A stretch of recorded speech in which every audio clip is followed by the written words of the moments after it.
Hi, Tamara. Guess what? What? Taylor Swift has won the Super Bowl. Or at least her boyfriend played at the Usher concert. I don't know. Something happened this weekend, and how could we not cover it? I mean, it is only the Super Bowl of advertising, or at least it used to be in the past. So, what do you think of the Super Bowl? I really only watch the Super Bowl for the ads. I'm going to be totally honest. And it's been a few years since I've done that. So this year I did it because we are going to give our thoughts, our marketing expertise on the Super Bowl ads, what we thought, how they worked, Yes. and yeah, and if they were effective. What do you think? Should we dive in? I hope everyone watches till the end here because there's some interesting new information that just came out this morning that we'll be kind of reviewing as well. And Tamara, you don't know about this one yet, so you'll get her honest feedback right here on What the Frack. Oh, we are dropping a surprise. All right, so stay to the end. But for now, this is What the Frack, where we break down marketing trends, strategies, and tactics in 20 minutes or less. We usually try, so that you can do all the fun stuff like be creative. We are your fractional team. I am Tamara. And I'm Nicole, and today we're going to be going over everything that goes into a Super Bowl ad, all the ads for 2024, and how you can take some of those pieces and put them into your own marketing. So, Tamara, did you know? Wait. Let's back up really quick before you say that. Okay. Not many people can do Super Bowl ads. So, how do you take those secrets and do it? No. Not many people can. And that's where we're going to kind of get into it. And I even have an example of someone who did something that was not quite buying an ad, right?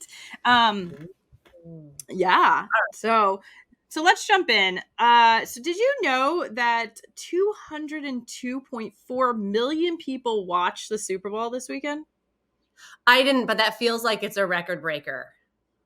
It is the most watched event on TV in the United States ever. Like That was ever. in the history of ever.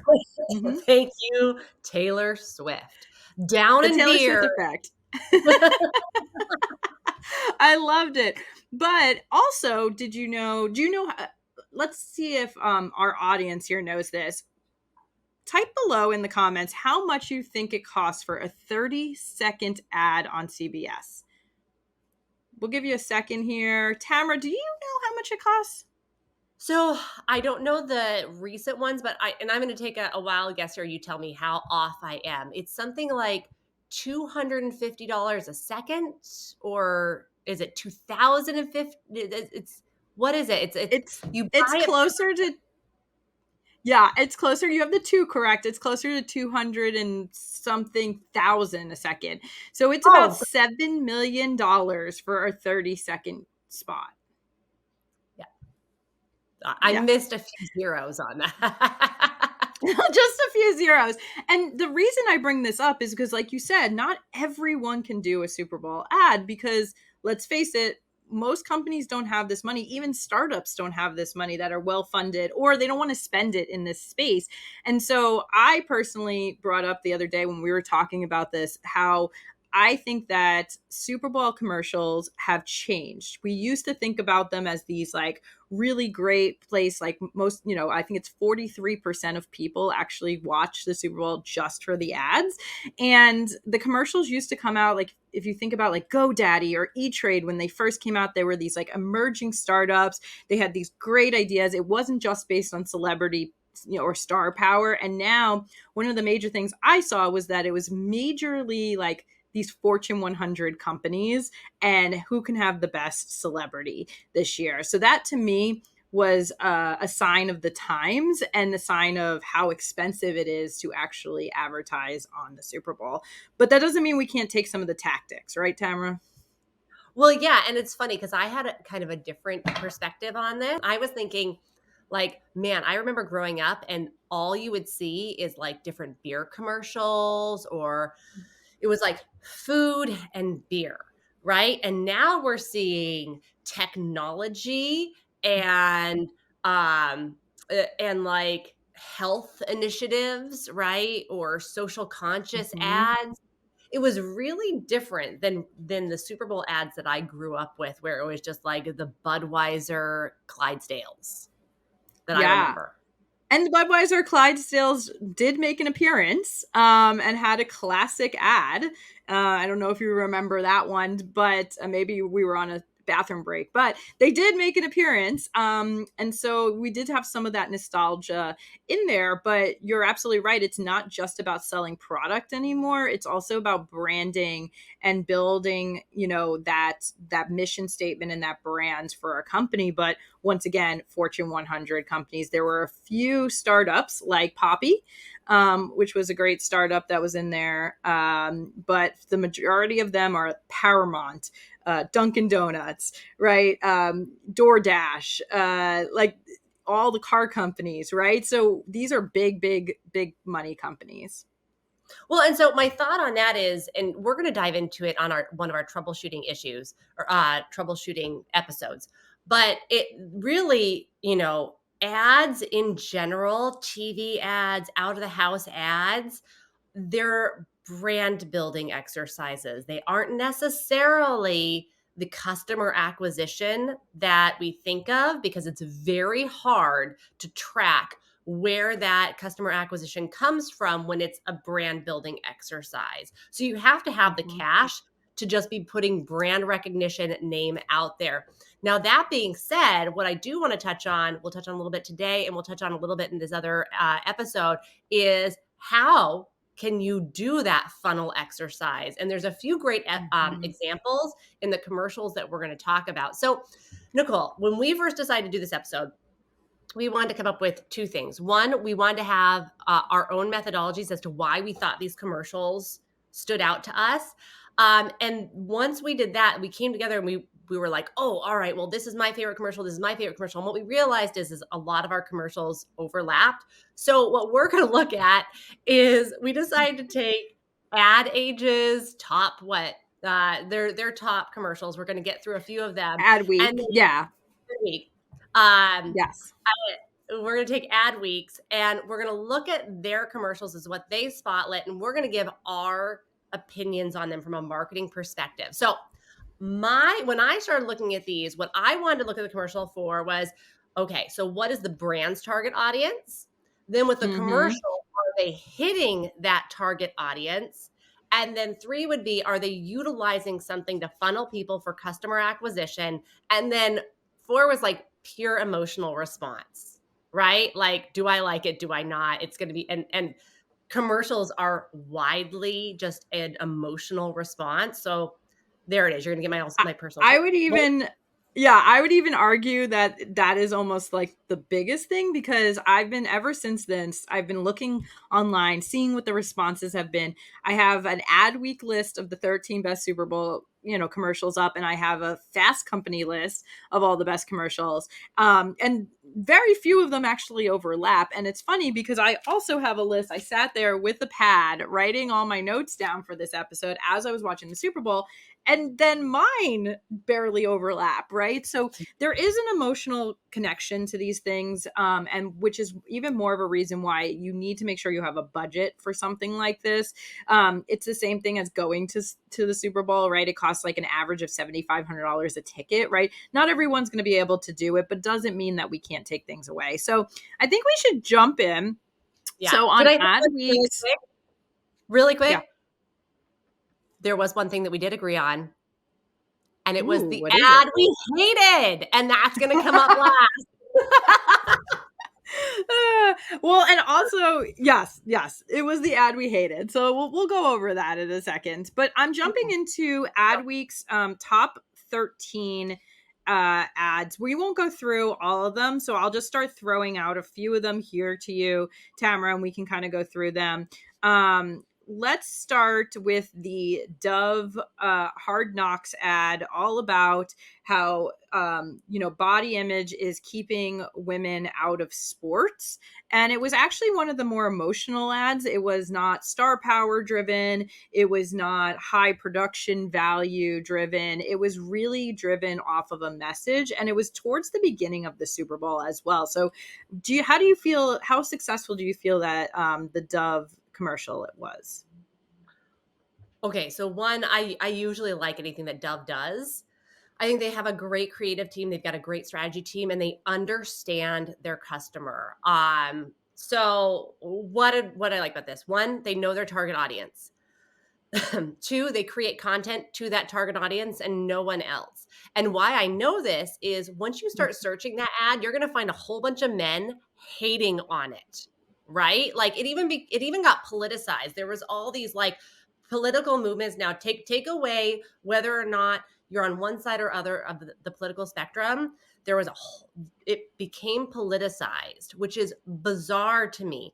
So there was a whole bunch of people out there who didn't like it. And why this is good is Dove knows exactly who they're speaking to. They aren't speaking to them. But what they get Yeah. from it is they get more virality to their commercial. Um so I personally love this as, a mother of a young girl. I say emotional response. Loved this ad. Why? Because she was watching the Super Bowl for the first time and there was actually an ad for her, right? Yes. So And Dove, let's face it, because of Taylor Swift, a lot of women and a lot of young girls were watching the Super Bowl for the first time. So I think that point really hits home, is that they knew that was happening. They knew that who their target audience was, and they really played into it, and it actually may have made a difference. exactly. So I think on that, just alone, when you know that you're spending your money to hit that one target audience, and I'm curious, and I didn't even look at this up. How often has Dove done ads in the Super Bowl? I don't know. So did they choose to do it this year for this exact reason? I can't say. But if you're going to do something like Dove hit the mark with it in understanding that they were going to hit their niche. It wasn't the total Super Bowl audience, but if they hit enough of their niche and with an impactful ad that people remember, they've done their job. Yeah, I mean, Dove, here's the other thing. I mean, I kind of feel like Dove has done videos or commercials like this in the past. I don't know for sure. We'll have to look that up and fact check that. But with that also being said, there wasn't a clear call to action with this commercial. So one of these things, this goes back to knowing your core values and knowing what your company stands for, right? And being okay with branding yourself around that. Because with this, like I said, there's no clear call to action, which means there's probably not a clear success metric in terms of sales. Like, how are we tracking sales from this? But they're putting it out there that this is what the mission of Dove is. This is what we stand for, and people are going to remember that when they're in their shopping aisles, and that is really where they're putting their tactic towards. So with that being said, Tamara, okay, moving from that one, let's talk about the E-Trade pickle babies. Oh, Lord. Did Okay, you so see this is, that one? I didn't. So this is where I'm going to have to be totally honest.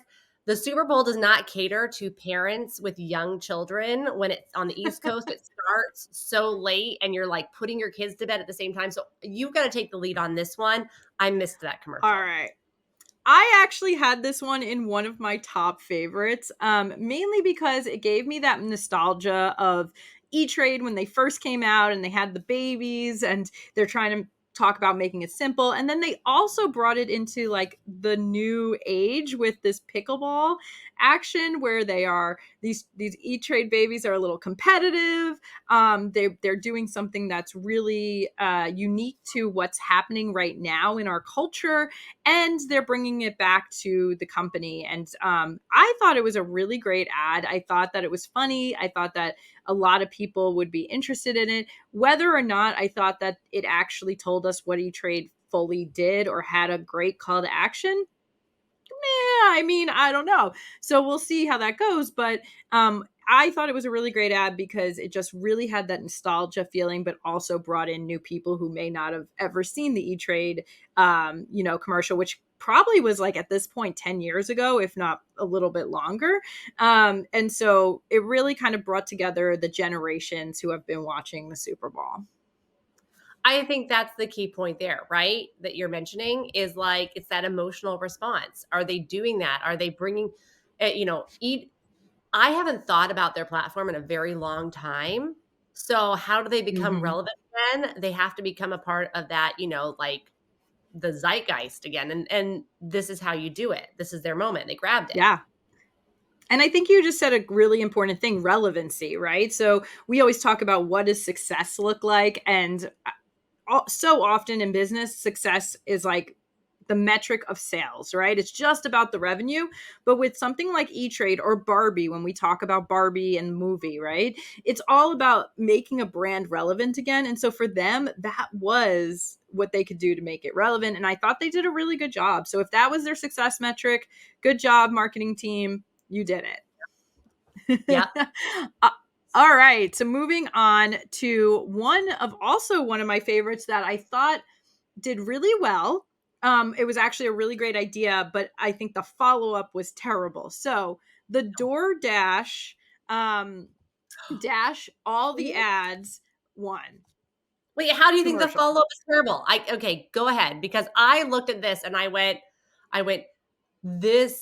this could be, I want to see the metrics on the other side of this, because Yeah. this could be that great ad to funnel to customer acquisition that we're looking for. So why do Yeah. you not You know what's the idea itself, right? As soon as I saw the commercial, I was like, this is genius, right? Because it's a big enough giveaway that it's going to drive as many people as they can to a page that they have to sign up for. Now you're building your email list. Now you're able to market to those people, right? We're doing all the things we want to do, building a funnel, getting traffic to the website, having people sign up. People know about DoorDash, right? It's this great thing. And then there was one commercial at the beginning. That was it. There was But no that's what follow-up all they can commercials. afford. Yeah, but Like, in the go in the big. past, whenever they do those like these big giveaways and things like that, they normally have multiple commercials throughout. People need to see things multiple times, right? By the end of the first quarter, I forgot about the DoorDash campaign, right? Because it was in the beginning and that was it. And there was nothing at the end saying, "Hey, who won this giveaway?" Nothing. But now they've been in every publication. That link True. has been all over the internet. Uh, True. so we have to think about budget here, right? Maybe it was like, okay, we can either do the biggest giveaway or we can do 3 commercials and give away not as much. So how do we do this? Yeah, Um, but do we actually know if they actually DoorDashed everything from the Super Bowl ads? Like at the end of the day, we're assuming that DoorDash is a reputable company, so they're gonna do it. But did they actually follow through? Did they actually DoorDash everything from the commercials? time will tell. Let's just see if we can find out how their email list grew, right? Like that's Yeah. um so we've been hiding a few of our favorites that I just have to bring up because you and I talked about these and we had totally different opinions. So can we talk about 2 that almost did something similar? So the survey and the State Farm Mm-hmm. actually had similar ideas, and the execution had different impacts, I think. So let's start with State Farm. What was your Yes. At first, State Farm was on my least favorite list. The Arnold Schwarzenegger, Agent State Farm, the movie thing. You know what? It was funny, but it wasn't really impactful to me or anything like that. And then it popped up again, so they had 2 ads and they had a moment where it said the Super Bowl is sponsored by Agent, State Farm Agent the movie, right? And because it happened multiple times, then I was like, wait a second, they're sending people to a landing page.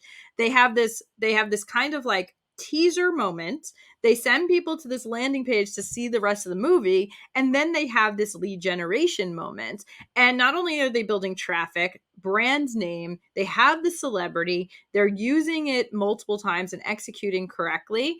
They also have a follow-up moment after the Super Bowl, and they're collecting names and email lists and the whole thing. So to me, it was a very similar to DoorDash, but it was executed much better.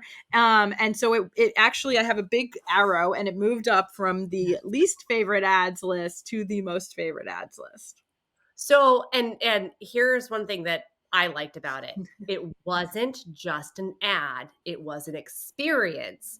They Mm-hmm. started using this before. So what they created was they created something other than an ad and then put the ad of that on the Super Bowl, which is very cool, right? So it's like they created a brand experience that captivated you through multiple stages Uh, versus just like, here's the ad, buy our stuff.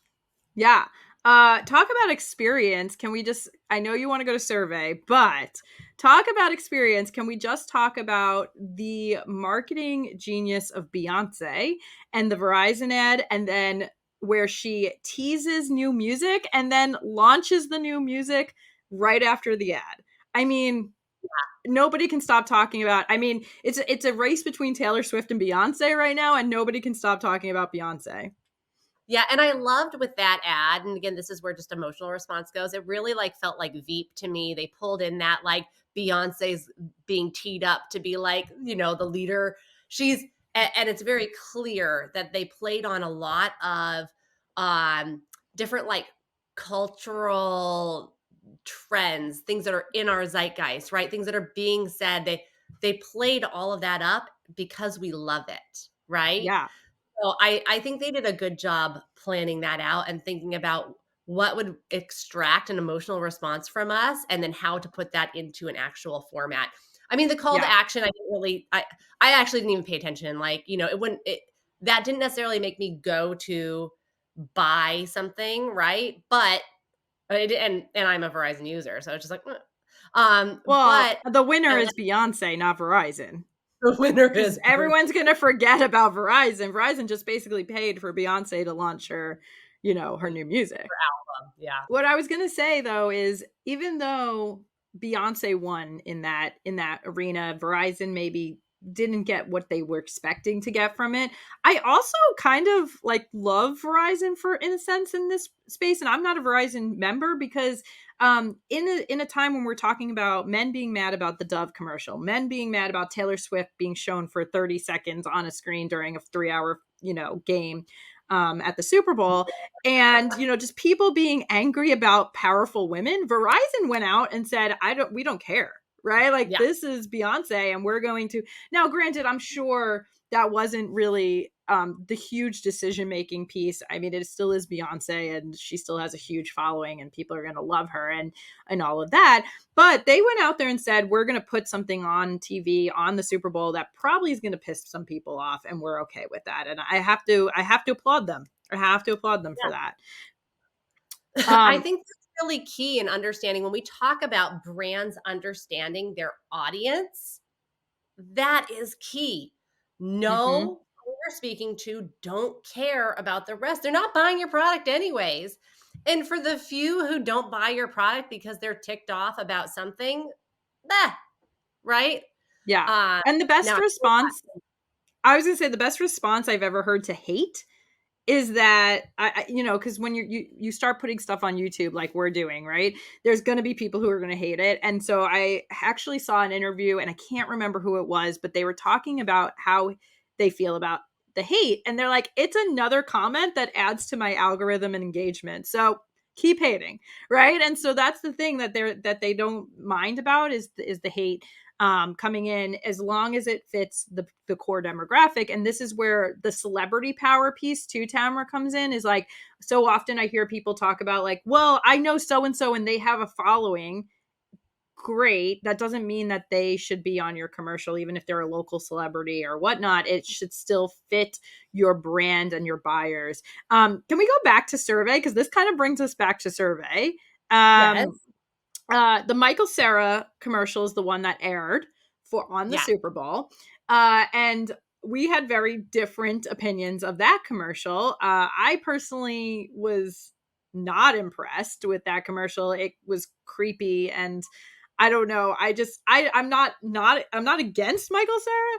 I thought it was interesting with the name. Obviously, the name kind of fits, but I also felt like it didn't really, I don't know, it didn't really do anything for the CeraVe like brand. And there was another commercial that was I was waiting for to happen on the Super Bowl because I saw it in a Super Bowl ads like thing, article, and I was so excited for that ad, and it didn't air. So, how did you feel about the Michael Cera? So I actually didn't like the commercial, and this is where I think like I actually liked the concept, and I thought the execution could have been better. So the concept Mm. that happened was like basically they wanted to create this illusion that Michael Cera was this tycoon who was creating a skincare line, and the lead up to it was they did these like things with social media that we're trying to give a little bit more of an experiential, like what is he doing? Kind of like follow the trail that they're leaving of tidbits to create excitement. So they worked with a few influencers to try and create this kind of idea that he was launching a skincare brand or the head of a skincare brand in order to create excitement for this commercial. Now, so do I like the concept? Love it. I really like, was the execution done well? Obviously not, because it missed the mark, right? Like maybe they needed to work with more influencers. Maybe they needed to do more social lead up. So like the State Farm, Arnold Schwarzenegger was out promoting his new film, right? Like, so there was something that missed the mark in this idea, but what they were trying to do, I think, is something that's important because Mhm. they're trying to create new experiences around commercials. And so I think the goal was there, they just didn't hit it. When was the last time Michael Cera was in a movie? Talking about relevancy. Barbie. Was he in Barbie? Okay, It then was sorry. in Barbie. Sorry. I lost my train of thought there. But no. I mean, I think it was a great concept. I didn't realize about the whole social media piece of it, but everything you read out there has that as number one. Adweek, Fast Company, they all have it as number one, and I'm not seeing it. I'm not really getting it. And then what makes I it think maybe everyone what wants the concept. They like the idea. yeah, I guess the idea is great. I guess maybe if I didn't see the other CeraVe commercial, and we'll have to grab a link for it, but I watched this one how some of them come out pre Super Bowl, and it was all about, it was showing a dad, and he was watching the Super Bowl, or he was watching football, and he was really into it, and he kept trying to like interact with his daughter, and his daughter just didn't want anything to do with him, and she would go in her room and listen to music and have her friendship bracelets on, right, and things, and then all of a sudden he would came home with a number 13 red jersey and gave it to her, and then they started interacting and showing each other clips online, and then she sat down next to him and watched football, and it was all about this campaign about how fathers and daughters found something to relate on this season, and that's a good thing, right?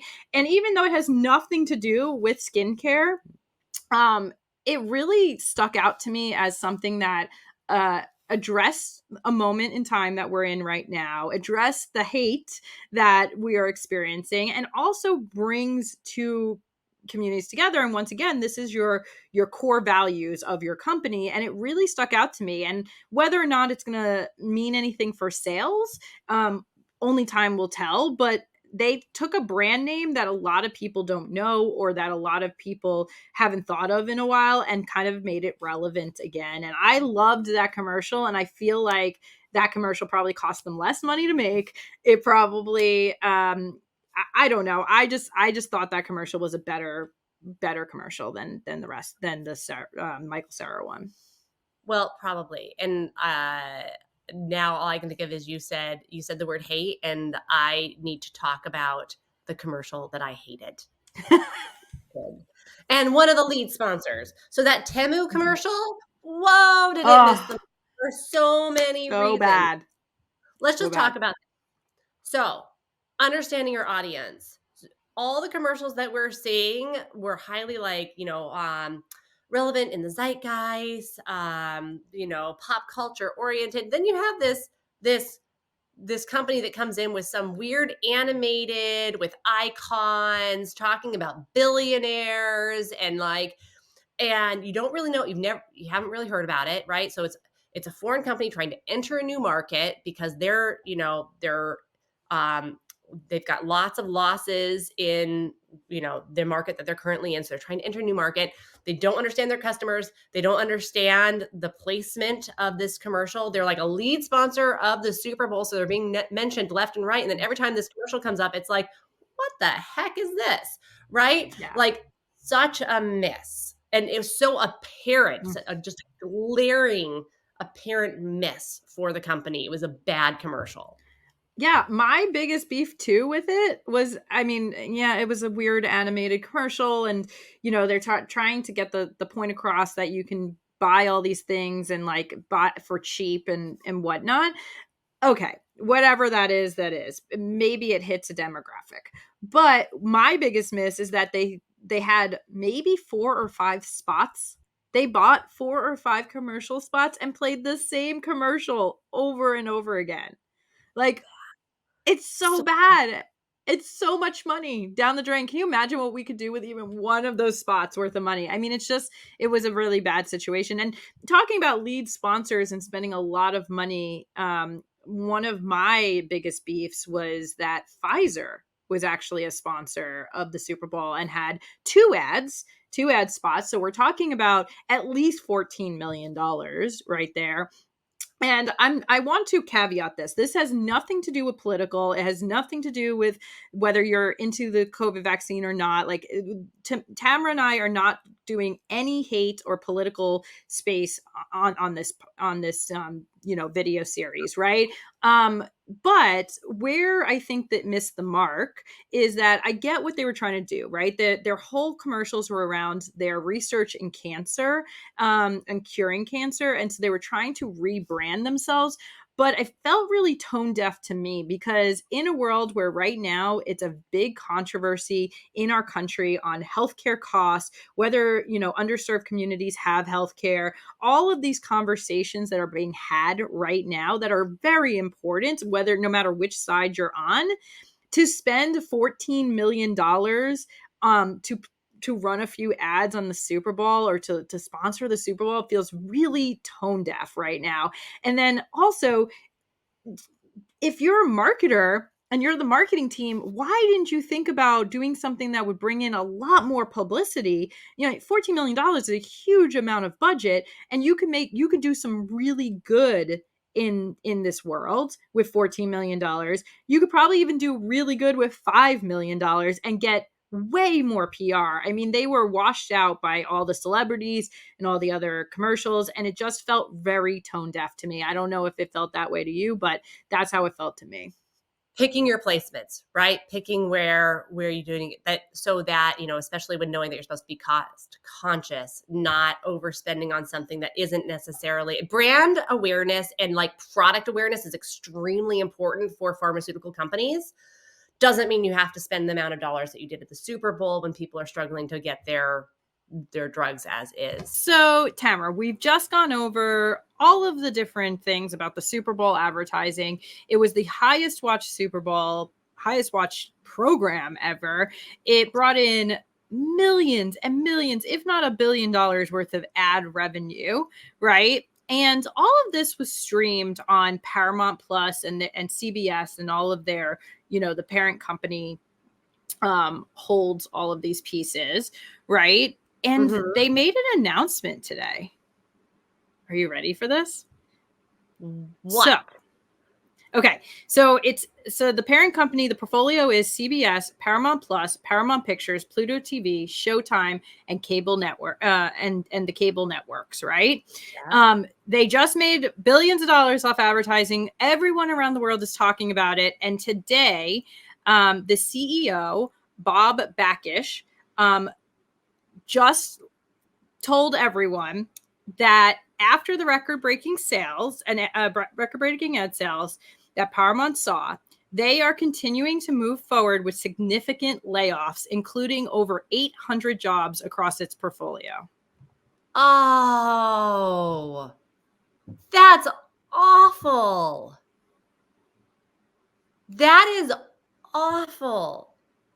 You know, this is kind of a different, this is like a business strategy sort of discussion, but like I feel like this is happening everywhere, but it's not because revenue goals aren't hitting, it's because they're figuring out how to keep more costs and kind of reward certain people and lay off others. This is a shame. Yeah, it really is. And it's something that just hits home a little bit more that, you know, it's the same thing in the movie industry. You know, I have a degree in post-production visual effects, and a lot of these visual effects houses go out of business literally the day after these movies are, you know, hit award-winning movies, right? It's the same thing here. What's happening is that these marketing teams are being pared down so that more marketers have to do more things, and they're not being specialized as much. And it's not just the marketing team. Obviously, it's the teams around the globe. And so this is a really sad piece of news, considering how much money they just brought in from the Super Bowl. Nicole, you're ending our show on a total bummer. I am not going to end it on a total bummer because I want to bring up one other point. So we just did this whole show on all this expensive ads and how corporate Fortune 100 companies are making lots of money based off these Super Bowl ads. And I'm guessing that our viewers cannot afford a $7 million 30-second spot. So what I wanted to kind of end it on, though, is talking about thinking a little bit outside the box, right? So when we think about success in a company, it's like, hey, I want to be on a billboard in Times Square. I want to be on a Super Bowl commercial, right? These are like success metrics that we've talked about for years, but they're not always the best metrics for your company's growth. And so one of the people that I want to highlight is, and I'm pulling up the post here that has all of the information on it. So one of the people that I wanted to highlight is Kristen Jurassic. I can't. Her name is a little bit big, but I think that's how you say it. But she is one of the wives if she's or girlfriends. Watching, tell us. Yeah, please tell us. I think it's Juszczyzyk, but you may not know her name, but you know her work. So she is the person, she's one of the wives or girlfriends of a player on the San Francisco 49ers. If you've seen Taylor, Simone Biles, all of these player wives who have had these the puffy jackets that have their players' numbers and names on them, that is all her. She has created all of those jackets. And in a month's time, she created a custom jacket for Taylor, for Simone Biles, for all of these player wives. She signed a licensing deal with the NFL. And just yesterday, she posted her first officially licensed jacket. She suppressed over 1 million Instagram followers. She appeared on the Today Show. She reached deals with Invisalign and Gatorade, and she raised over $75,000 for breast cancer research. So if you think that buying an ad on the Super Bowl is the only way to make money or the only way to build your company, then I would say you are wrong, because look at what this girl has done in just under a month. Her talent is being shown all around the world, and it's thank you to people like, you know, Taylor Swift and these people who are wearing them, tagging her, and also for the NFL for actually recognizing the talent and signing a licensing deal with her. Dang, I feel so unproductive right now. I know, right? 1 month, and she raised money for breast cancer awareness. So, like, let's just say, once again, if you are a small business, if you are someone who doesn't have $7 million for a 30-second spot, there are ways to make money. There are ways to grow without it. So, well, that is a positive note. So, if you like what you heard today, subscribe to us. Also subscribe because we are going to have an episode coming up that talks about how you can do ads probably at a better cost with some other options than Super Bowl ads. So subscribe to us, get notified, join our community, follow us on social media, DM us any ideas that you have or anything that you want us to troubleshoot, and download the packet below to get more information. Get on our email list. We'll be sending out helpful tips every week. That we are Fractional Team. I'm Tamara. I'm Nicole, and we'll see you next week. Bye.